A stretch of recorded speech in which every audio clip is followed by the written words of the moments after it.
Good afternoon and welcome to this edition of KTN Live at 1. It's Sunday, the 16th of June 2013. Trust you well this afternoon. My name is Betty Kallo.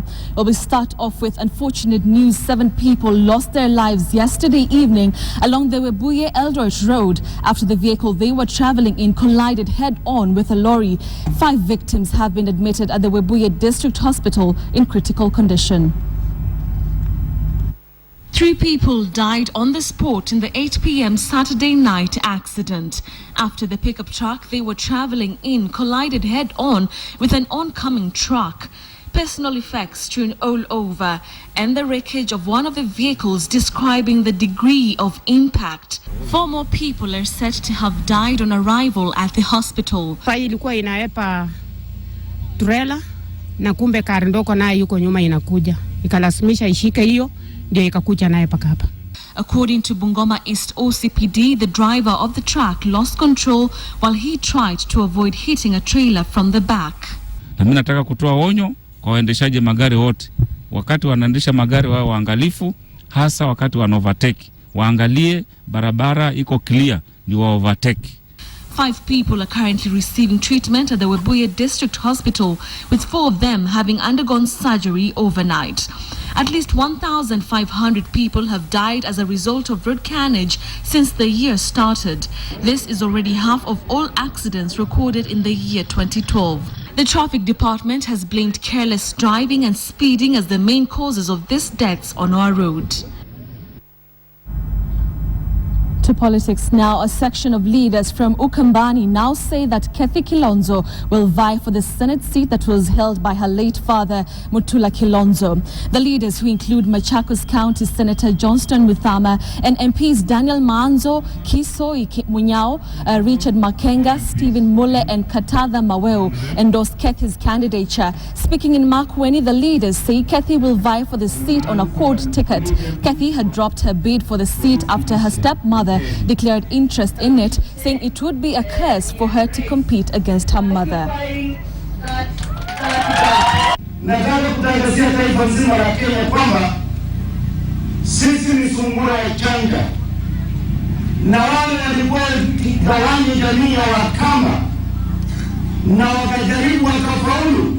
Sasa nawaambia hawaumi kitu, wanaokota fumbi na kusingizia kusema kwamba bibi ya mtu anasimama, mtu wake anasimama. Ilikuwa ni siasa ya sarakasi. Walifikiri sisi ni vipofu. Hii kiti ya seneta ya Makueni tutapea yule tutakuja naye katika chama cha Wiper, na nimesikia kina mama hapo. Hapa tunasema ni Kathy Kilonzo, na tunakuja kutoka Machakos. Mutula Kilonzo alikuwa wa CORD, hakukuwa wa Jubilee. Kwa hiyo tunauliza Jubilee iachane na nyumba ya Mutula Kilonzo. Wafanye mambo yao. Waambiwe mambo ya Kathy nimesikia mmeongea. Kana mengine ndio nimejitolea nikasema kwa sababu Mutula ametuacha na tunaona Kenya tufanye vizuri kotini. Ama niko tayari kumpea chama changu. Nilisema hivyo.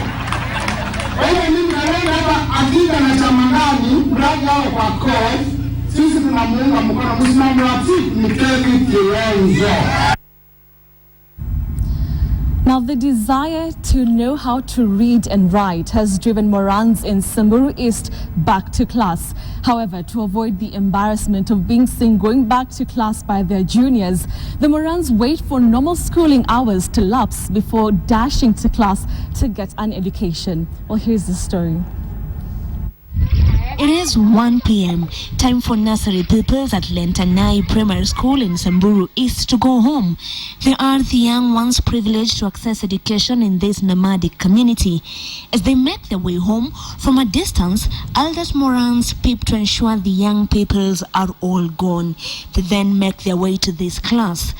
There are just few among those who desire to learn how to read and write. They make their way here for voluntary classes offered by the nursery school teacher to them. Sasa hata tumeona tunadanganywa hata kwa bani ya mabenki.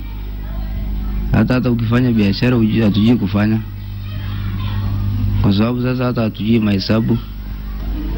Hata tukitaka kuweka pesa kwa benki hatujui kuweka, hatujui tunaanzia wapi. The Morans say they desire to know how to read and write so they can run their livestock business efficiently.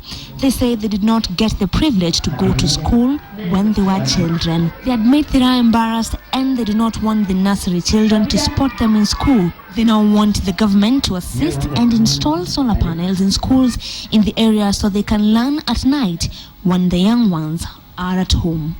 Angel Katuse, KTN. Well, you know what they say, better late than never.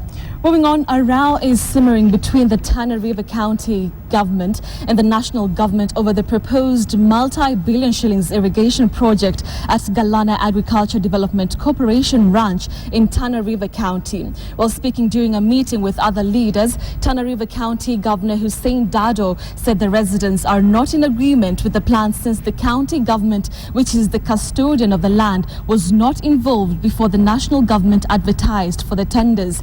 Already, the central government in the recent budget has allocated 3.6 billion shillings to implement the first phase of the ambitious Galana irrigation project.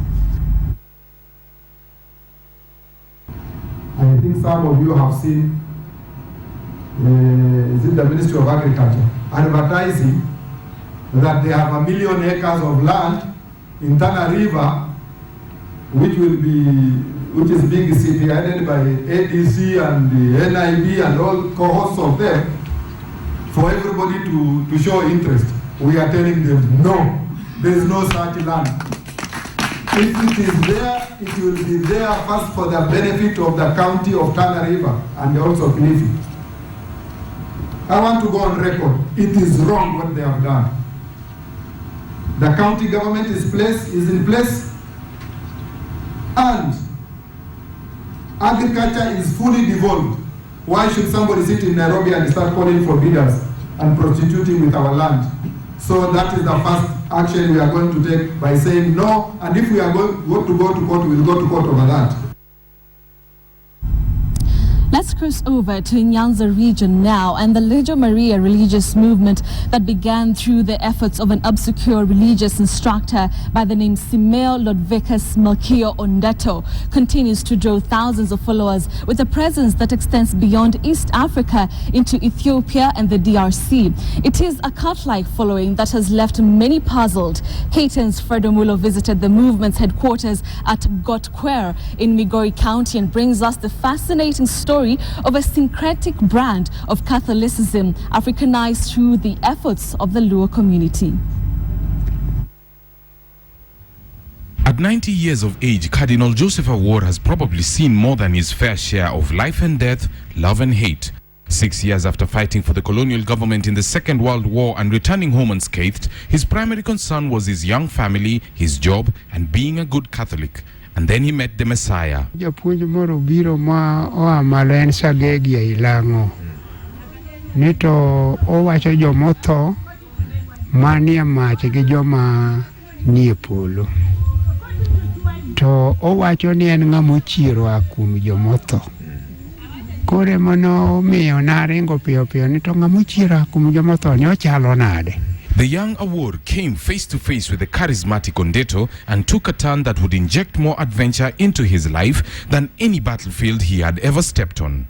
Ondeto preached of being the returned Son of God while practicing exorcisms and healings. Needless to say, the Catholic missionaries in the region were unimpressed and swiftly excommunicated him. Ukopogore mabor, gimopogwa en chuny matakatifu.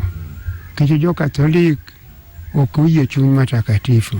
To wano opuonjwa gi chuny matakatifu no, kende molokowa, kende mopuonjowa mesa. Over the last 6 decades, the movement has attracted faithful from all the East African countries, with each year seeing the faith spreading into new countries. Adherents come for the annual anniversary of the death of the founder from as far as Malawi, Zambia, Nigeria, and Congo-Brazzaville. In Kenya, it has grown from a Luo champion movement to include other communities like the Luyas, Turkanas, Kalenjins, Kikuyus, and even Kambas. Gotkwar, Luo for the Hill of the Hoe, has also become a popular pilgrimage site for politicians in the region, especially before major events like the elections. Penitents who are sent to the top for prayers must do so barefoot, along paths covered with sharp rocks and stones. Most people are coming here when they have some of difficulties, even in their areas and other places that they are dwelling. So we accept all people through the word of our Messiah. To this day, some Legios still practice a curious mix of Catholicism, traditional Luo rites of passage, as well as their own innovations. Though optional Luo members often have their young initiated through the removal of 6 lower teeth. Mwaka sasa ni mwaka 38 nimeishi kwa kanisa hapa, na hii ndio Legio Maria African Church. Dini ya Afrika yenyewe ilitoka kwa baba kutoka binguni. Ironically, the movement is credited with gradually reducing witchcraft in southern Nyanza. Their prayers, while almost identical to Catholic ones, have a unique charismatic twist. They still conduct many of their prayers in Latin and bestow the sacraments on members. My plans, first of all, is to make a good road leading to that site. I'm even thinking about how we can make that site to be a tourist attraction center. The new county administration is considering turning Gotkwar into a tourist site, but the fierce independence of Legio members is likely to create an interesting scenario. From Migori County, I am Fredo Mulo.